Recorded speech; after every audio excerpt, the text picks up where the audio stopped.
Hello viewers, coming to you from Melbourne, Australia. Hello everybody, this is Tarot as Art, Angela Williams, there I am, saying hello. Now I've got a hashtag to do, it's my first one. It's from 78 Portes and it is called Tarot Collection Top Decks. It's a long one, so I think we should start straight away and move right through it. So here we go. First question. Question one. What was your very first tarot deck? Well, here's my very first tarot deck. Here's the backs and here's the fronts. It's the Mythic Tarot from the I'll just get in a bit closer for you, from the 1980s. I got this when I was a teenager. It's still my favorite deck. I have many versions of this deck and I absolutely adore it. It goes, if you want a deck that covers off the Greek myths, I would search around and get to eBay or wherever you could try and get vintage tarot cards and get the vintage version of this. The most recent copy is terrible and I wouldn't bother. I bought it. The line work is fuzzy. It looked like it's a photocopy. The faces have lost all their delicacy. I don't know what's happened, but it doesn't give any respect to Julian Sharman Berkenley's Green, who created this deck. Each suite goes through mythological tales or stories. We've got Jason and the Argonauts for the wands. We've got Persephone and Demeter in there. There's Demeter there as the Empress. We've got Orestes and his mother Clytemnestra with Agamemnon and that whole story after he gets back from Troy. We've got Eros and Psyche. It's just an absolute marvel of a deck, and it takes on that Rider-Waite-Smith. And there's Dionysus here, the full, absolutely gorgeous. So I don't want to spend too long on each deck, but that is the beautiful Mythic Tarot. And on my website, I go through the romance of how I found that deck and how I felt, and it's a beautiful little story. I love writing, so I hope if you get a chance and you like reading, that's my story. Pop onto the site and see that. Now, the second one is, what is your most recent tarot deck? Well, actually, my most recent tarot deck is this, The Fox's Wedding, and this was gifted to me from the creators on Instagram. They reached out to me, so I've done a review of it. And it is absolutely stunning. And thank God they did, because it wouldn't have even hit my radar. Here's the beautiful gilded sides, the beautiful backs, and linen cardstock, and absolutely stunning. And it's a collage deck, Michelangelo, and the deck is superb, but the book is even more superb. It really is spectacular. I really love it, and it's for advanced readers. I don't think if you're a new reader, don't bother, or keep it and get to it later, because you'll get confused. And the collage is from the collective artworks that are in the public domain, like Jacques-Louis David, Here with Death. I mean, it's got a lot in it. Death there is the French Revolution. He was assassinated. But I guess a lot of those things play on transformation and change and what that means. All the artwork has been very carefully curated. Alexander the Great on the chariot, and you've got the two horses looking two separate ways, trying to sort of steer that horse. I mean, the artwork is absolutely amazing. I think we've got Shiel there. I could be wrong. I hope not. Moses. Definitely Shiel here as the Emperor, but I won't go too much into the cards. Beautiful cardstock. It is a pip deck. There's some of the pips, and there's little floral designs in the pips and in the cups and everything, so you can easily see which pip is what pip. You don't have to worry about it too much. Like the ones that aren't too positive, I don't think there's Muncha. I love Muncha. They don't have that sort of florally design. As I said, I'm going to do a run through of this, so I won't do it here, but absolutely stunning deck. And that is by Patrick Sparga and Sabrina Saldana, and I hope I've pronounced that correctly. And you can get that on chatteringtinman.com. Amazing. Just thank those guys for sending that out to me. Now, the next one is, which tarot deck has the best colours? Well, I'm going to go to the Marseille, believe it or not. I had a lot of modern decks that I was looking at, but I wanted to showcase the Marseille and the French and the Spanish tarot. They're the backs. Not too colourful, but then you get to the Marseille. I don't really read Marseille unless it was, you know, there, and it's this one. Why do I read this one? Well, I read this one because, first of all, I see Prussian blue, royal blue, a million blues, tangerines, lipstick reds, gorgeous yellows, greens, olive greens, grass greens, vermilion greens, lilacs. Look at that. I mean, is there a more, is there a better color? Again, vintage version. Is there a better color deck than these decks, honestly? And I think the creators in the 70s and 80s and probably late 60s respected the audience. They gave them a quality product.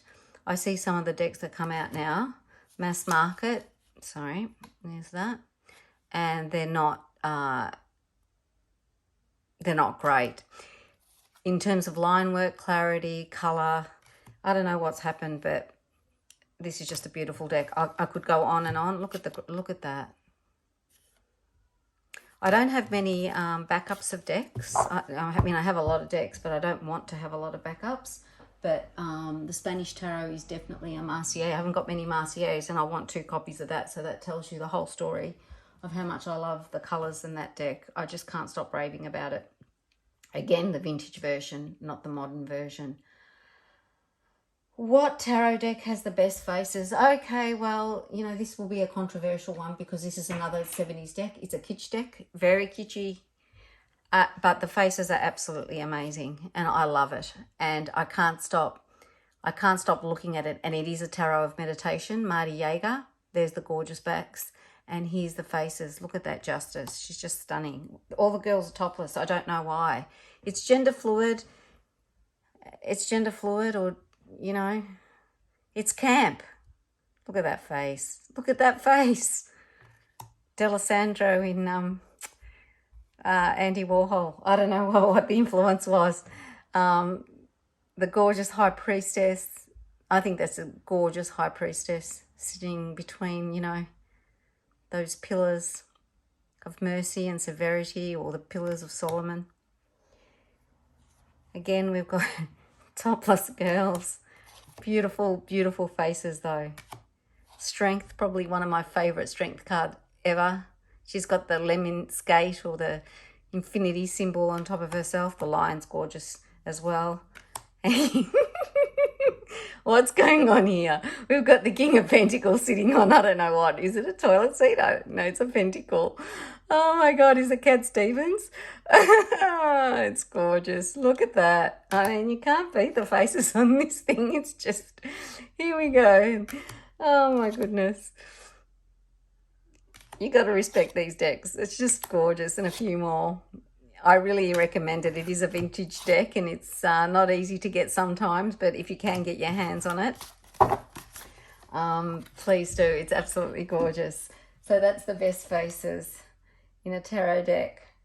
What is the largest tarot deck? Okay, this is now. I don't know if my camera is going to be able to take this deck. Oh, where's the trolley? I have to get the trolley to bring it. This is the Visconti Montrone. Here we go. Does it fit in shot? It does. There you go. Look at that. Okay, let's get a normal tarot deck size. I think normal tarot deck, Mythic Tarot is pretty much a normal tarot deck size. Here's a normal tarot deck size. There you go. And I've edged mine. I've edged it in a brandy type colour. And they're the beautiful backs. And here, you know, could this deck get any bigger? I mean, what can you do with this deck apart from a 3-card spread? I mean, really. But it's stunning.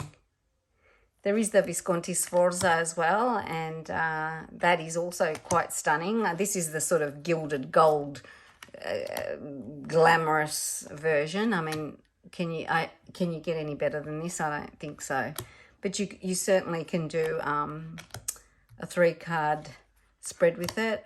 I do. I have the book. The book's not, the book should be monster sized to explain the deck, but it's not, and it's confusing. So I really need a proper book to explain this deck. The book that Los Cabareo put out is just a vague, and I don't know what. It's really hard to read, but anyway, this is what's going on with this deck. So highly recommended. That's the largest. Okay, I think I do remember without looking at my list.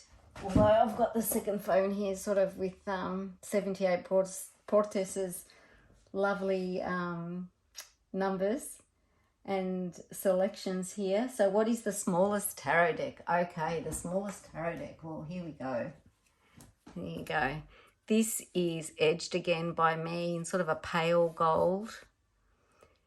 This is the Albano Weight miniature. I've got the Albano Weight normal, but I love Albano Weight. I love that. You know by now I love all those colours and that bright colour. And the cardstock in this is great. And this is, I think, the 1968 version of it.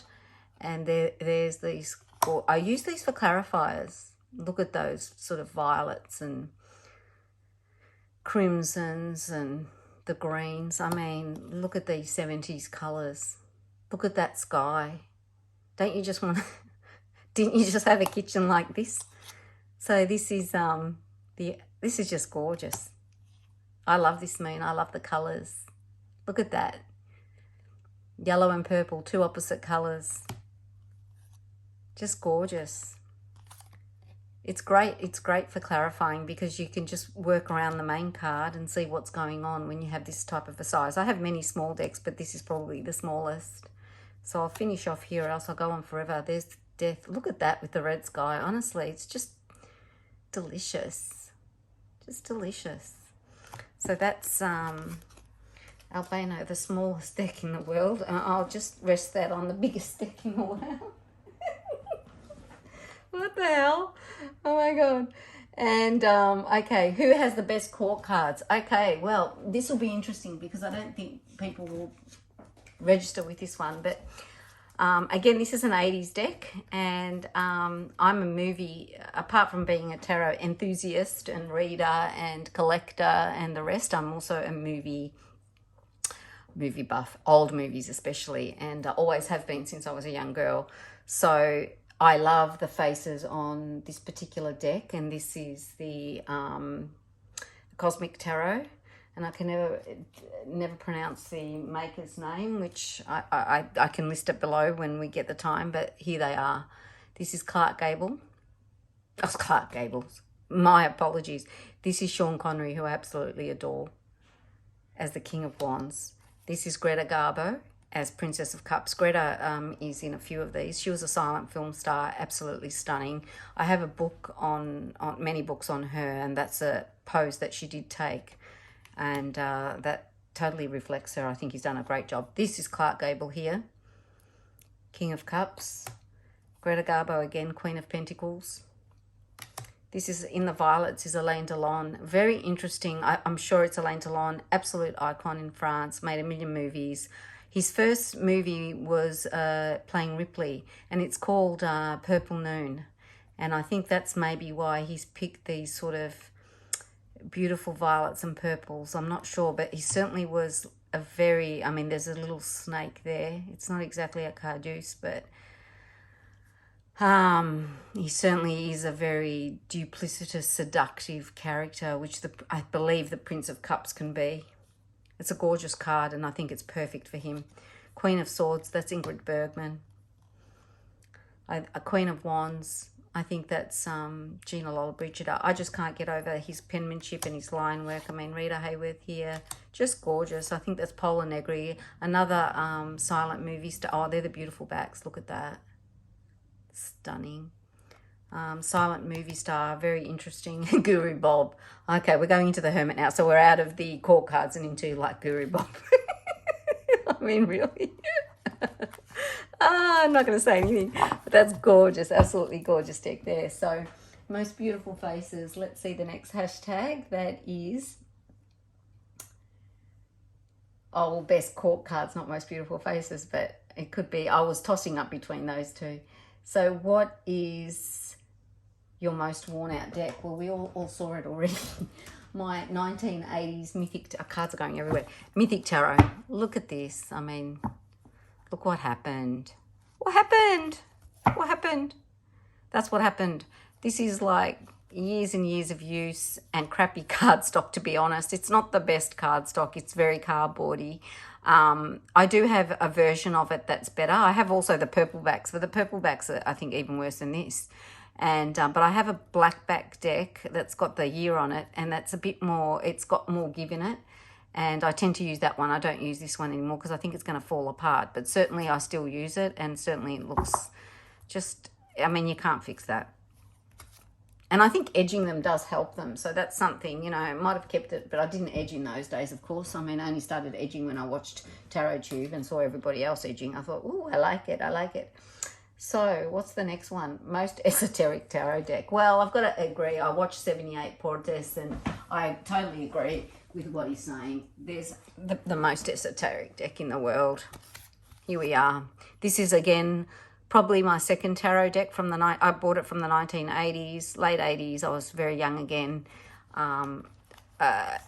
Bewildered, beguiled, and just totally fascinated by this beautiful greeny Thoth. And I don't want any other one. I've got a few Thoths from the 80s. I've got the one with the three magicians. That's a smaller size. I do want to get one more. I mean, look at that yin and yang. Honestly, Crowley and Lady Frida Harris, I mean, that's just a match made in heaven. They obviously understood each other, understood what they were trying to do, and did this beautiful, beautiful job. And it's not just beautiful, it's got a lot in it, and you can keep going back to it, and you see different things each time, and it's just absolutely mesmerizing. And you can meditate on these cards forever, and you can still find new things all the time. You've got astrological symbols, you've got, what haven't you got? Kabbalah, you've got color schemes. I won't go into it. It's a pip deck essentially, but the pips are they've all got like that. They've all got symbols and they're all detailed. I'll finish off here. But that's the gorgeous Thoth deck from the 80s. I had a little prayer card I put in it. And here's the esoteric symbol. Even the backs have got a million meanings behind them. So it's a very, very esoteric occult deck. Not for everybody, but recommended for everybody to have in their collection for sure. What deck is the best one for shadow work? Well, I guess I'm going to go with something that's probably more traditional in this area. And one of my favourite modern creators is Danielle Noel. And here it is, shadow work. I mean, why not? She's got the Moonchild shadow version for shadow work. And I think it's absolutely amazing. I love her decks. I would buy every single one of her decks if I could. I've got quite a few, but I don't have them all. I think she's even got a new oracle out at the moment. Look at that. 5 of Pentacles. There's a labyrinth. Are those pentacles out of reach? Do we have to strive to get them? I mean, look at that Hierophant. I mean, the aubergines, the colours. This is just a stunning deck. Oh, Dark Veil. She's got additional cards as well. And she's got, you know, she's renamed some of the, I think that's Death, some of the cards, but the Star. She's got Nefertiti's face on a lot of things. But the colours just draw you in, and just magnificent, magnificent, magnificent. And these are the beautiful, beautiful backs, sort of Egyptian cartouche inspired. I don't know what. It's just lovely, and they're edged. They come edged like that, so in that beautiful sort of purpley colour. The cardstock, I guess everyone likes that rose petal. I don't. It's too thick. I can't manage it. But that's fine. I can deal with it. I just wish it was a touch thinner. So that was for shadow work, and I think it's fantastic. And I do use it. What tarot deck has the best backs? Well, we'll stay on the Egyptian. I mean, she's very influenced with the Egyptian theme, so let's stay on Los Garabaos Nefertiti deck. Nefertari. I don't know how they say it. They spell it all differently. And let me take that out. I've edged this deck. This deck doesn't come edged like that, and I think it works, but you can't beat the Eye of Horus, and you can't beat that eye. It's just absolutely stunning. It's a stunning deck. I mean, it's another one like the Visconti one, all gilded gold, or Scabaret. It's just, you know, broke the mold with this. It's just beautiful, beautiful deck. And if you can get your hands on it, I would get my hands on it. But then I just love these Egyptian backs. It was a toss-up between the Cosmic Tarot, but I do love the eye, so I always tend to use it. So that's that one. What's next? What tarot deck has the best card stock? Well, I've got to go with Fulgur Press on this one. And I want to showcase their deck of the 1978 deck of Ethel Colquhoun's tarot as colour. They've done a magnificent job of this deck. Just absolutely magnificent. The colours are gorgeous, and I can imagine that they'd be very accurate. The cardstock is amazing. It's going to last forever. I've got to say, the Greenie Thoth from the 80s, it's very close to that. So if anyone has that deck and is wondering about this deck, the cardstock is almost identical. I just get this feeling that someone went to the, you know, the cardstock gods and said, reproduce this, because it's really, really similar. And it's large, so it's not easy to handle, but it's not been the Visconti deck. I mean, you can overhand shuffle it and pick the cards, but look at this. And it's just gorgeous. I hope you're not getting any shine. I haven't really checked, but yeah, so that's Fulgur Press, Ethel Colquhoun. I can never say it. Surrealist deck, and she was inspired by the cosmos and all the images coming through, probably in the satellites in those days, in the late 70s, after they landed on the moon and started filming things. But that's absolutely brilliant. So the next thing, moving on, I'm trying to get through this quickly. What tarot deck has the best soft touch? Well, I'm going to stick with Fulgur Press, and I'm going to stick with the Surrealists. And I just got this deck this year.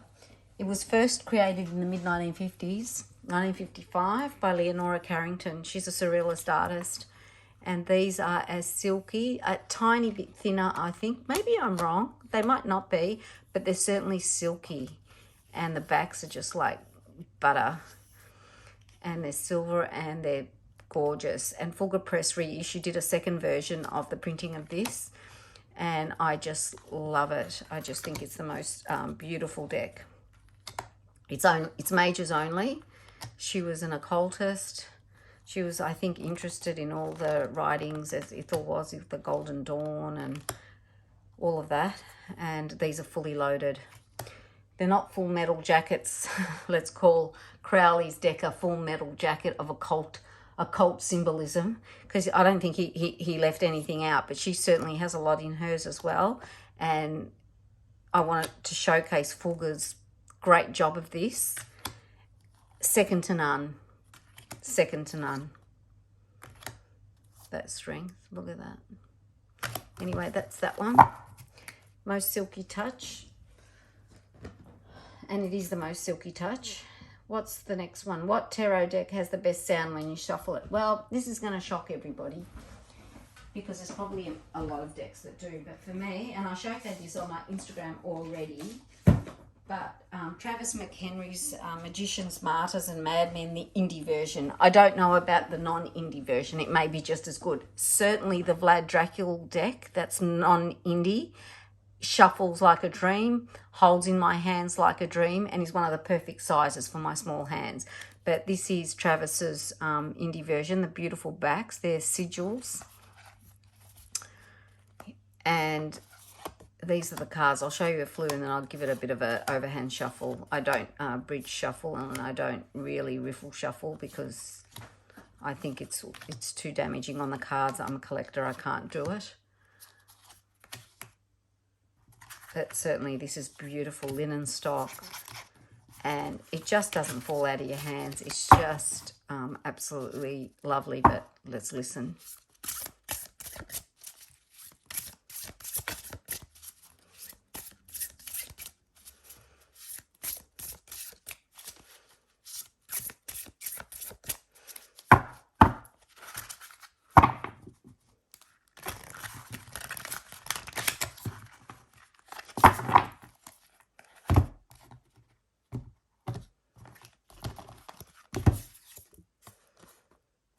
Okay, Two of Swords.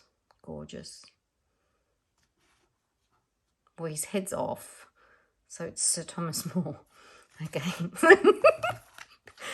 I'm not going to laugh. Look away. Oh, got the head chopped off with Sir Thomas More. Lovely. Okay, let's move on from that. That's my day today. Oh, dear.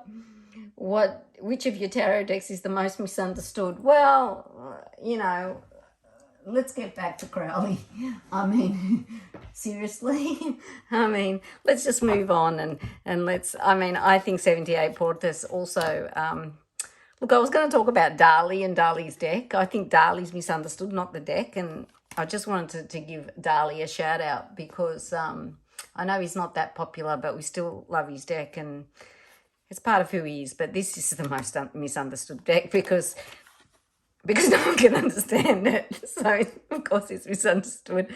I think there's a few people on YouTube claiming that they've got all the answers, but, you know, there's about 10 programs on each card trying to explain what's going on. And certainly you can explain the colours, there's geography, there's Kabbalah, there's astrology, there's colour coding, there's secret, I don't know, Masonic codes. I don't know what's going on, but...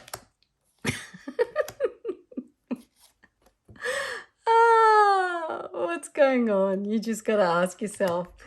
And the Two of Cups. So, I mean, you got, you know, it's just, and you've got the two astrological symbols as well there that covers off, you know, everything about the card.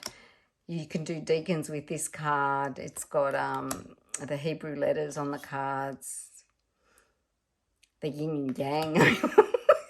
They found every symbol they could. They threw it in there and said, look at this. But on a serious note, it's worth reading about. He's a genius. He's another unpopular human being, not liked by many, but just created beautiful artwork. So, and Lady Frida Harris, I mean, she's got it like Pixie. She's got to get given her due. So this is a great tarot deck.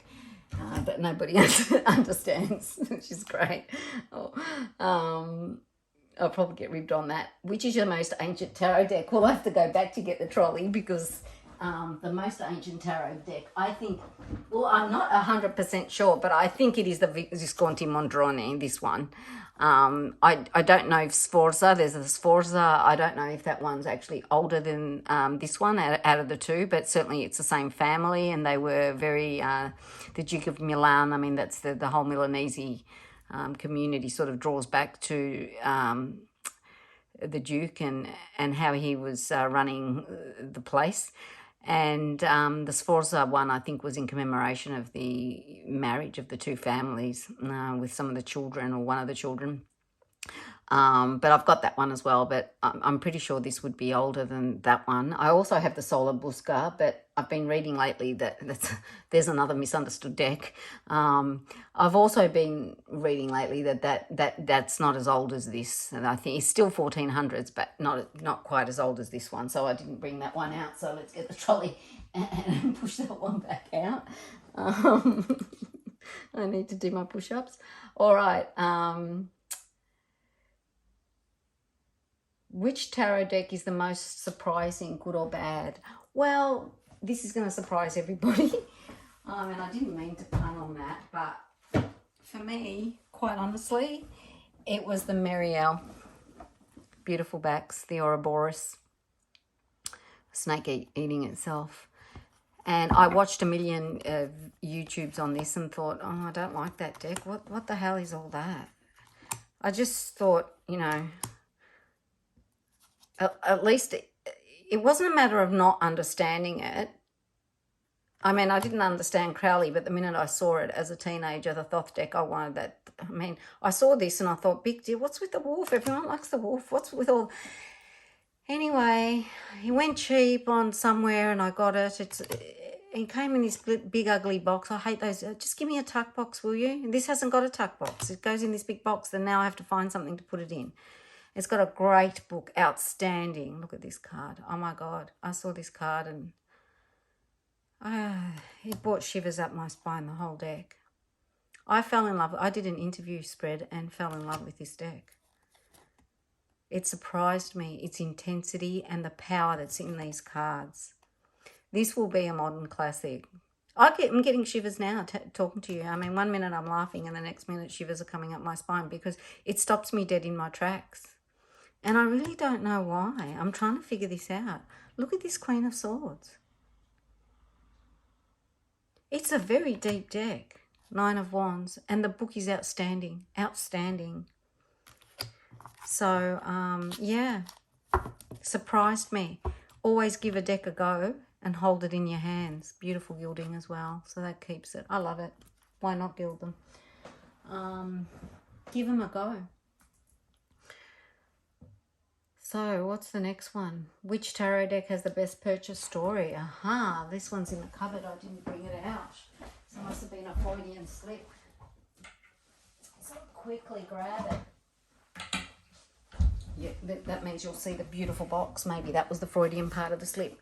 Here we go. Gorgeous leather box. Alitalia. 1973. Yanni Novak designed this deck for the first class travellers. And this is the gift they got. They didn't get Bulgari perfumes and all sorts of nice little goodies that you can get in first class. Linen cardstock, thick, numbered, describes everything. The book is in English and Italian. And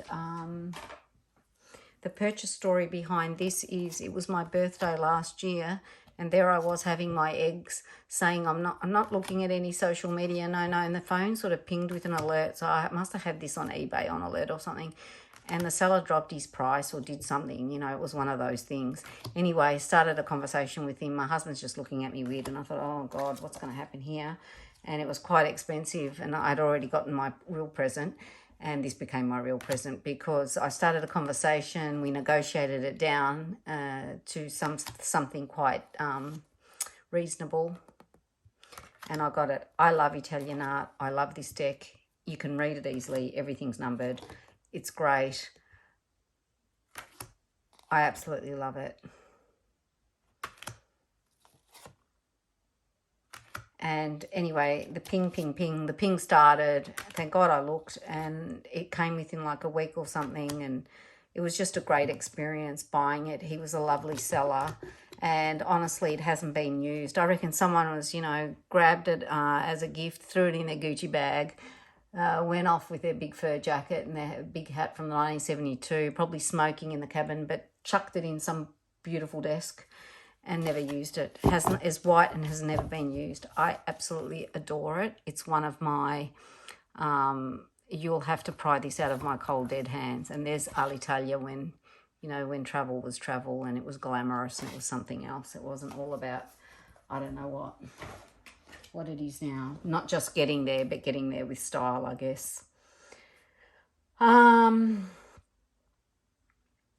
What tarot deck do you always use for self-readings? Well, I don't always use the same deck. I pick up all sorts of decks. But what I like for myself is I always like small decks because look, my little hands. So that's there. And I often pick the tin version of the Aquarian Tarot. Again, they wrecked the backs. They had better backs in the 70s. The colours were more intense. They didn't have these silly white borders, which I hate. And the cardstock's good though. And I tend to use this deck because I find it peaceful. I love David Palladini's artwork. I think he's a genius. Everyone's seen this deck, but what the hell. And I think it speaks clearly. I think he understood the tarot. And I mean, obviously it's a Rider-Waite-Smith type deck, and I think he's obviously had a good look at that, but he's put his own artwork to it, and I love the Art Deco 70s gorgeousness of it, and I like the fact that it's got a lot of white in it, because I like a peaceful reader. As I said before, the Voyager Tarot is okay, you know, it's a collage deck, but there's so much in it. It gives me I don't know where to look first. It gives me a headache. Every time I see it, I just don't feel too good about it. But it's a great deck, and I do love it, and I won't get rid of it, but I don't use it. This is gorgeous. I don't believe it's the first collage deck either. I think Dali's tarot is a collage, one of the earliest ones I've seen, but if someone can correct me on that, I'd be very happy. So that's what I use for myself, but I use a lot of decks. I do like the Morgan Greer as well, and I use my Mythic Tarot, of course. Which is the most difficult deck to be mastered? Well, I could go back to and have a chuckle about Thoth, but I'm not going to, because we're Thothed out, so we're not going to Thoth anymore. But what I find the most difficult tarot read in my collection, I have got the Cancelar Tarot here. I edged it in a pale gold. Doesn't really show up as nicely. It looks a bit murky and dirty. But I got this vintage version. I didn't buy it originally, so I got it as vintage. And look at those backs. And, you know, I think he started calling it the economical deck, which means, you know, a mixture of all the religions. And quite honestly, when I read the Mythic Tarot for other people, if I do, I can align the story of the myth with maybe a situation, and I can understand that better. But because this has got so many religions in it, it's got Christianity, Buddhism, Sufism, Islam, Hinduism, Buddhism, and ancient Egyptian mythology, Greek mythology. I mean, I haven't got the confidence to read this for somebody else because I need to read the book properly, which is different, because I can read the Thoth. I can read the Thoth for other people. I don't feel not confident. I may be missing a thing or two on a card, but this is really difficult for me to read. And I do want the book that's been sold on the website. I think the family sell a new version of this deck with black borders and a book. I think Nova Luna has got that, and I think the book might explain, I'm hoping the book might explain the story behind every single card. And when I have more time, I work part-time at the moment because I'm slowing down, I want to read on about this deck and each card in it. And it's got the Kabbalah in it as well. This is a full metal, I call this a full metal jacket, and I call Thoth a full metal jacket. Beautiful deck. And if you can get your hands on a vintage one, I mean, unless you like the black's nice too, I'm not saying, but I do prefer the gold, so I like the gold there. So that's the Cancelar. And what's the next one? Are we going nearly? Oh, yes. The best overall. Now, I know that 78 Portes sort of did an analysis of the decks he was showing and what categories and numbers, and 3 were like this. I'm not doing it that way. I just did it more generally. And the best overall deck I have, and I believe is the best tarot deck ever created, is the Blushing Fool Rider-Waite-Smith deck. And here he is in all his gorgeousness. The cardstock is amazing. The colours are amazing. Do I have to show it? I might as well. The backs, the plaid backs. I've even come to love the plaid backs that I don't love too much. I probably prefer the lily backs, but the colours on this production are amazing. The cardstock is amazing. This is the Blushing Fool from the early 70s. I also have the blue box, which is of the same quality. And it's ingenious. The deck has a complex simplicity. That's what I call it. The images look like they're not busy, but they're heaps busy. The colours are busy. The symbols are busy. Everything in these. There's a lot in every single picture.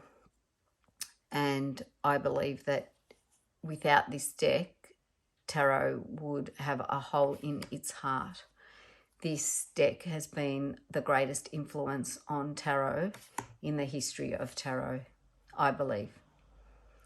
More so than any other deck, and that includes all the Marcier and all the decks that are available. I think this is what made it more accessible to people. Probably less esoteric, although that's a bit deceptive because there's a lot of esoteric stuff in it. And I think Pixie and Arthur Waite really just hit just genius. Genius. I didn't like this deck when I first saw it. That's another one that I didn't see the beauty of it, and then it grabbed hold of me, and once I understood it and saw the complexity in it, I've got a lot. I should showcase all the RWS I've got, and for me it surpasses Thoth in terms of what it's done for tarot. So that's it. That's all the categories done. I hope you've stayed till the end and enjoyed today, and I'll see you next time, and hopefully with another hashtag and some more decks from my gorgeous collection. Thanks, and bye for now.